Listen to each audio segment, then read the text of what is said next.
June 11th, 1899, Volume 2, The Light in Order to Comprehend Luisa. My sweet Jesus continues to make himself seen only very few times, and almost always in silence. I felt my mind all confused and full of fear that I might lose my sole and only good, and about many other things, which it is not necessary to say here. Oh God, what pain! While I was in this state, he made himself seen for just a little. He seemed to carry a light, and from that light many other little globes of light were coming out. Jesus told me, "Remove every fear from your heart. See, I have brought you this globe of light to place it between you and me, and among those who approach you.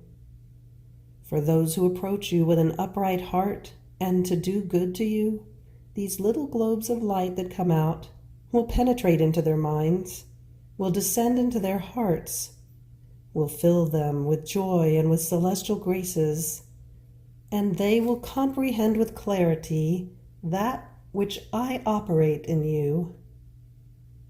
Those, then, who will come with other intentions will experience the opposite, and will be dazzled and confused by these little globes of light."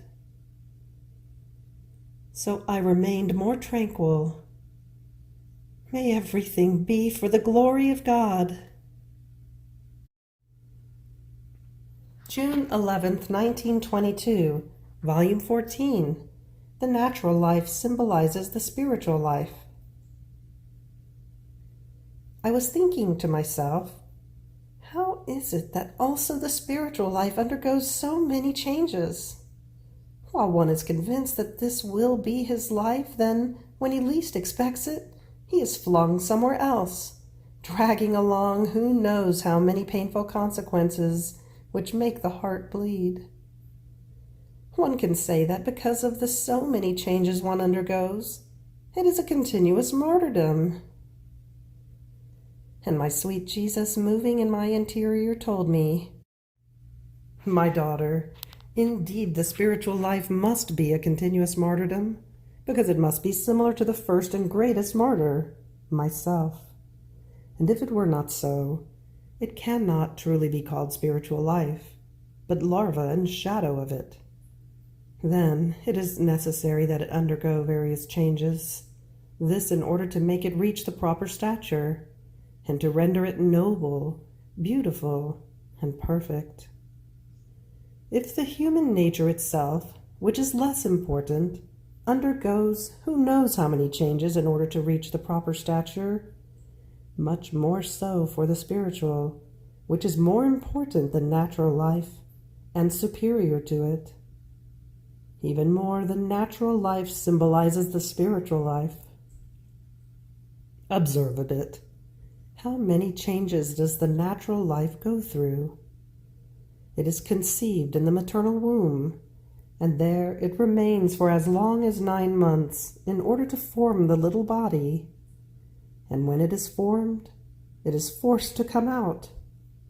And if it wanted to remain inside, it would die, because it would lack the space to grow, and so it would suffocate, jeopardizing its life and that of the mother.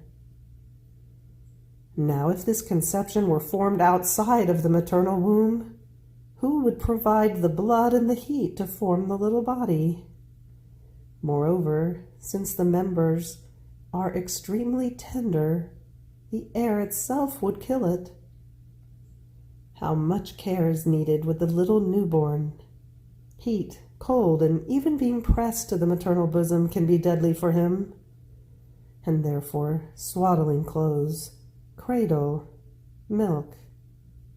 If one wanted to give him some other food, the little one would not know how to chew it, and so his life would be put in danger. But then the time also comes when he becomes capable of taking food.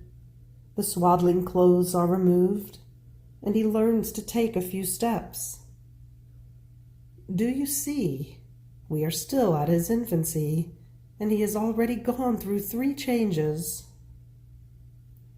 Now, what would one say if this little one, seeing himself placed on the ground so as to take the first step, in fear of being snatched from the arms of his mamma, screamed, cried, and refused to have any of it?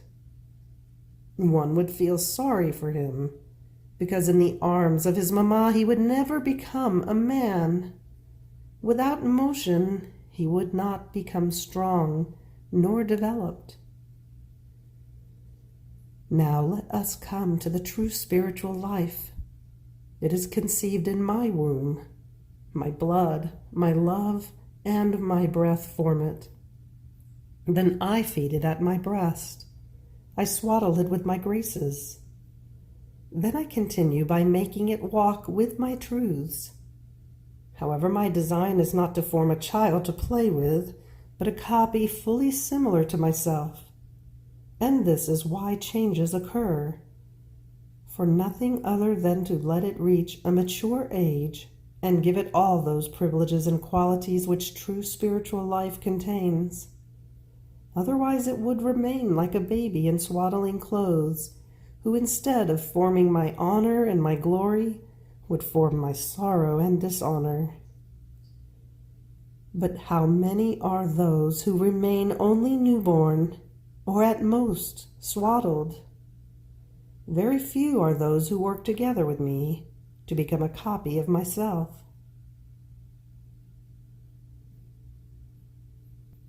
June 11th, 1925, Volume 17. The great evil of not doing the divine will is irreparable. How the divine will is the balance of the attributes of God. So should be the balance of man. I felt my poor mind immersed in the most holy will of God. Oh, how I wished I would do not even one breath, one heartbeat, one movement outside the supreme volition.